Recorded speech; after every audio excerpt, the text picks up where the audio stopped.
narrates a hadith. So simple it is, the way of Rasulullah, brothers. The Hazrat Abu Hurairah stated that Rasulullah sallallahu alaihi wasallam stated that fitnas will come. Fitnas, trials and tribulations will come. Listen carefully, brothers. This is the statement of Rasulullah sallallahu alaihi wasallam. We can't bypass this. Astaghfirullah. Sahih hadith. Sahih hadith. Look at this. How many people know of this hadith? Have heard this hadith? If we can understand this hadith, then today the state of the ummah would not be such. It wouldn't be such. This is a punishment that we've forgotten our guide.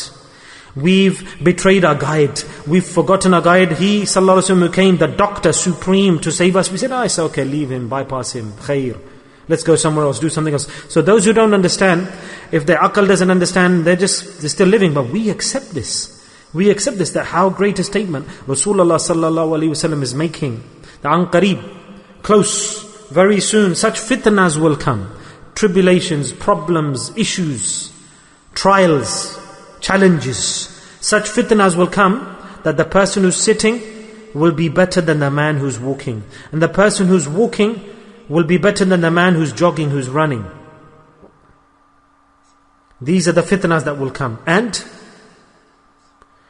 at the time of that fitna, if somebody looks, if he's awake, looking around, suddenly looking around, to see something, to glance at something, as a hint, just slightly, if he pays attention, a little bit he thinks, a little bit, this is called just paying a little bit of attention, a glimmer of attention, then even that fitna will grab that person and overwhelm that person. Allahu Akbar. In other words, you have to be very careful that if you sit next to somebody who's got a flu, and then you will catch that flu, will be poisonous. If you drink the water from his water, then the contamination will come to you through the saliva. So you'd leave if you knew this, you'd stop drinking the water from the glass of your brother or your wife. Why? Because the doctor said, if you drink the water from the glass of this person, then you will catch the disease as well and pass away, and you'll get the infection. So we would leave that water, wouldn't we? Or that glass. Oh, no, I need to. So, for example, we should say, this is a sin, don't touch this sin, there's an infection. So Rasulullah sallallahu alaihi wasallam said there will be a severe infection due to the fitna. That person who goes near, then that infection would overwhelm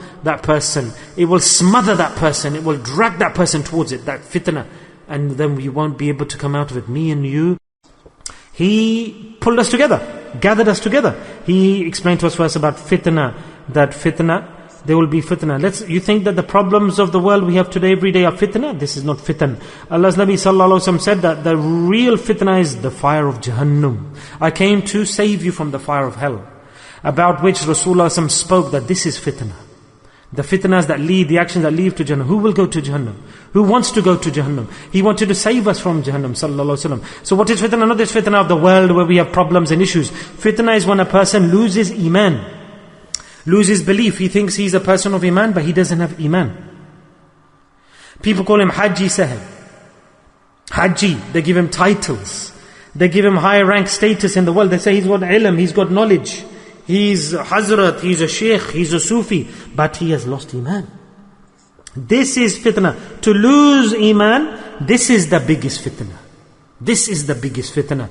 And this is what Allah Ta'ala and Rasulullah is mentioning. That very soon, such fitan will come, such fitnas will come, those conditions will come, the environment will come around us, it will smother us, it will overwhelm us, and it will drag us towards the hellfire. We cannot understand that's happening. Allah's Nabi sallallahu alaihi wasallam said this. You won't even realize that you are going into the hellfire.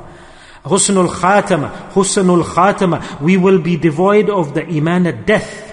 The rust will come on top of our iman. Halal and haram, differentiation will finish. There will be a weird situation that will overwhelm a person. Weird situation. And we don't even know this. This is the day and age we're in. And I can analyze this and you can analyze this. We're all together. We can say this. The person sitting is better than the one who's walking. And the one who's walking is better than the one who's jogging, running. Yani such a position will come that in any situation, an individual will not be able to look after himself. In any position what he's in, he cannot secure himself. This is how bad this storm will brew and spread. But we are eating, drinking, merry, etc. But in the iman situation, a person will be in danger. He will think he's got promotion, he's got prosperity, but iman will have drowned. Iman will have drowned and been wasted. Stated, Sami'ta Rasulullah sallallahu alaihi wasallam. Yani he said, I I heard Rasulullah say this. Look how the explanation comes in there. First, fitna was defined. After fitna, Rasulullah said, what's the biggest fitna? With relation to iman. We have to become alert. Alarm bells need to ring. The biggest fitna will be what? That things will drag a person's iman towards the hellfire. Yes, so he will even pay attention for a few seconds and know what's happening. But his fitna, the fitna will devour his iman. So Rasulullah said, and this Sahabi now saying, Sami'ata, I heard Nabi sallallahu alaihi wasallam state, لِكُلِّ أُمَّةٍ fitna, that there's no ummah upon whom the fitna didn't come. Rasulullah said this, that on every ummah, previous nation of the Nabis, the fitnas came. Fitnatul ummati, but my ummah's fitna will be the biggest ummah. And what will be the biggest fitna? Mal, al-mal, hay. Subhanallah, dunya, money, wealth, pound, real. This is it. Rupees. That's it. We'll run after all of this, and this will be the biggest sign, and a person will be drowned in al-mal. The biggest fitna will be al-mal. Who's saying this? Rasulullah sallallahu alayhi wasallam. That whichever person you see who's drowned, don't trust that person in anything. Don't trust a function, because a person's drowned in fitna. He's in fitna. That the surrounding around him that he's made, the artificial surroundings, like inside, internal is bitter, and on top is sugar-coated. So the person, to satisfy himself, he's got a sugar-coated life. If he wanted to save himself, he wouldn't have the fitna. So if he's got the fitna, then who can save that person from fitna? From the destruction, the consequence. If the fitna is in his life, al-mal. Al-mal.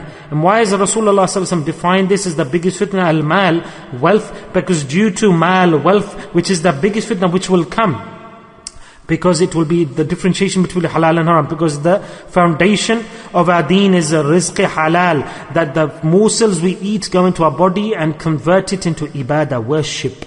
It creates the blood and the flesh and makes the body, gives energy. So once in the life is enough. That if a person reads one salah with halal, you see the effect of where that goes. And if a person eats haram morsel, and you can do hajj and umrah all life long, have a long list and stacked up hajj and umrah, nothing, he's got sugar-coated ibadat. Al-mal is the biggest fitna, and this is the foundation of our deen, al-mal. And Rasulullah said, Ar-Rasul fitna, this is the foundation of fitna in this day and age, is al-mal. And the person you see who's drowning in the love of dunya and al-mal, then he is immersed in the fitna and he is destroyed. So I'm just giving you the summary of the ahadith here, so we have to pay attention. I want to save myself from the bad effects of dunya. I'm drowned in the dunya, in mal and aurat or woman or mal. I'm drowned. I'm getting destroyed. Allah, I want to take the refuge in your shelter to be saved. Straight to Allah Ta'ala's mercy and rahmah will come. What do? We come to the shelter. Allah, I'm taking the shelter so that people can call me deendar on the path of Islam, and I carry on with my bad ways. Who's going to save us? We're not going to be saved. So first make niyyah. You've come to save yourself. The fire is burning. Jahannam is ready. And we're about to go into the fire, and we want to save ourselves, and either we want to keep on running into that fire, or we want to run away from the fire. Allah is Qadir. What's the sign? That if there's a fire burning, and you want to save yourself from the fire, Allah Ta'ala says, Allah Ta'ala is giving a hint, direction, that Allah, there's no way I can save myself, I'm going to the fire, you're the one to help me, please Allah save me from the fire. Then Allah Ta'ala will make that fire cool for you. Cool. Allah will save us. Why? Because asal, Allah Ta'ala is looking for niyyah. Do you want to save yourself?